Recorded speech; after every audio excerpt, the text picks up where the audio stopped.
नमस्कार। इन कहानियों की भीड़ में बहुत सारी कहानियाँ इन दिनों बन रही हैं। हर तरह की कहानी, तरह तरह की कहानी, लेकिन कहानियों में कुछ मासूमियत खो गई है। इसीलिए सोचा कि कुछ सूफ़ी कहानियों को लेकर साझा करें। कहानियाँ छोटी तो होती हैं और कई बार तो बहुत ही छोटी होती हैं, लेकिन उनके पीछे एक लंबी कथा, एक लंबा जीवन दर्शन छुपा होता है।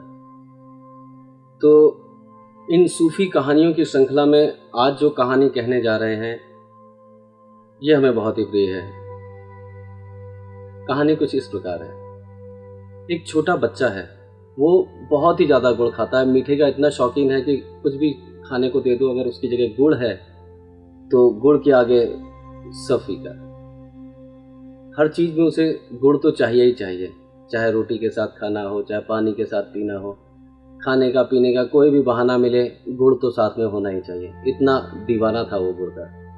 तो उसकी माँ इस बात को लेके बहुत परेशान थी, क्योंकि वो जानती थी कि गुड़ खाने से दांत खराब हो जाएंगे। अगर दांत स्वस्थ हैं तो ही आप स्वस्थ हैं।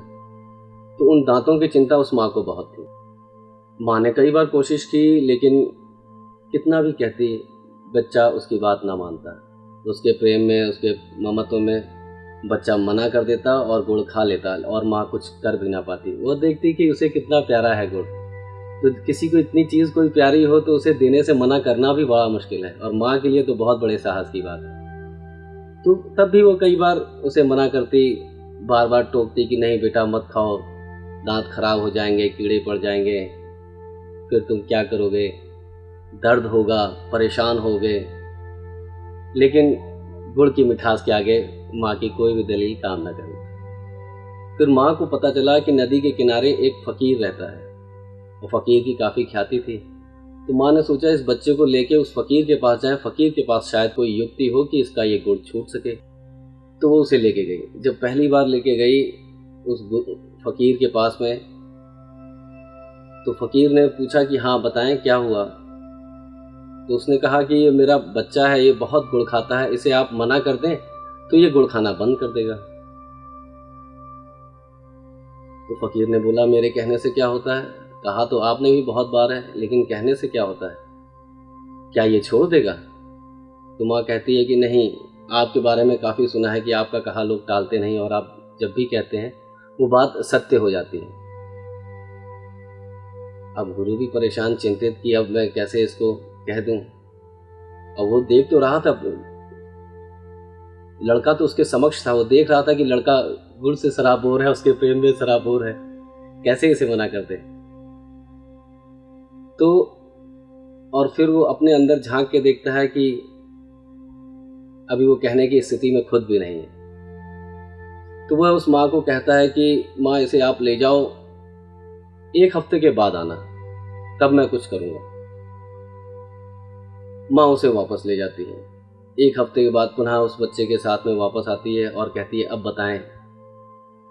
तो जैसे ही वो माँ आती है, उसके साथ में वह उस बच्चे को देखता है, तो देखते ही वो कहता है कि नहीं, अभी भी समय नहीं हुआ है, अभी आप इसे लेके जाएं और 1 हफ्ते के बाद में आएं। माँ परेशान कि भाई कुछ कुछ बताएं, और आपसे हफ्ते के बाद बुलाते जा रहे हैं। खैर वो चली जाती है, और 1 हफ्ते के बाद फिर से जब आती है, तब वो बूढ़ा फ़कीर उससे कहता है बच्चे से कि बेटा सुनो मेरी बात, तुम ये गुड़ ना खाया करो, ये ठीक है नहीं।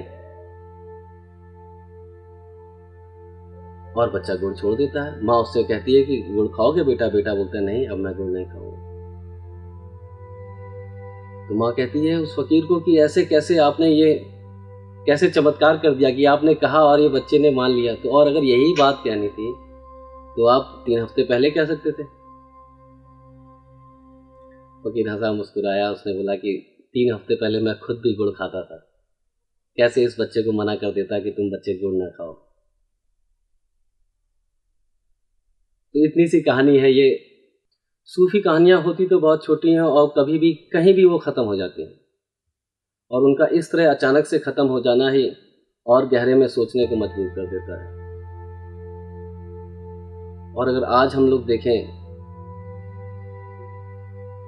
तो हम लोग गुड़ खाने को तो बच्चों को रोकते रहते हैं, और स्वयं में अगर हम देखें तो हम खुद भी गुड़ खाते हैं। जहाँ देखो वहीं पे बच्चे शरारत कर रहे हैं, बात नहीं मान रहे हैं, या फिर कहीं शांति नहीं है, समाज में अराजकता बढ़ती ही जा रही है। और जबकि बच्चे को छोटे से उसके शिक्षक, उसके माता पिता सभी लोग अच्छा बनाने की कोशिश कर रहे हैं। हर जगह उसको यही शिक्षा मिल रही है कि अच्छे बनो, अच्छे बनो, मनुष्य बनो। लेकिन वो मनुष्य हमें कहीं नजर नहीं आते। कहीं ऐसा तो नहीं कि वही लोग गुड़ खाने से मना कर रहे हैं जो खुद गुड़ खाते हैं, और वो खुद गुड़ खाते हैं इसीलिए उनकी कही हुई बात का कोई असर नहीं होता। बच्चे हमारी बातें कम सुनते हैं, लेकिन हमें देखते हैं। वो 24 घंटे देखते हैं कि उनके समक्ष जो भी है वो मतलब कैसे व्यवहार कैसे कर रहा है। उसके व्यवहार को वो देखता है, उसी को सीखता है, क्योंकि उसके सामने और कोई उसका बड़ा है ही नहीं जिसे वो अपना आदर्श माने। तो उसे जो भी अपने से बड़ा दिखता है वही उसके लिए आदर्श हो जाता है। और जब वो देखता है कि नहीं, कहा कुछ जाता है, किया कुछ जाता है, तो धीरे धीरे पाखंड का जन्म होने लगता है। और जब ये पाखंड का जन्म हो जाता है तो व्यक्ति फिर बिखर सा जाता है। अंदर कुछ होता है, बाहर कुछ होता है, किसी किसी व्यक्ति के लिए कुछ कुछ और होता है। तो ऐसे जब वो खंडित व्यक्ति होगा, जब उसके अंदर खुद ही इतनी टूट फूट हो रही है, तो शांति वो कैसे दे पाएगा।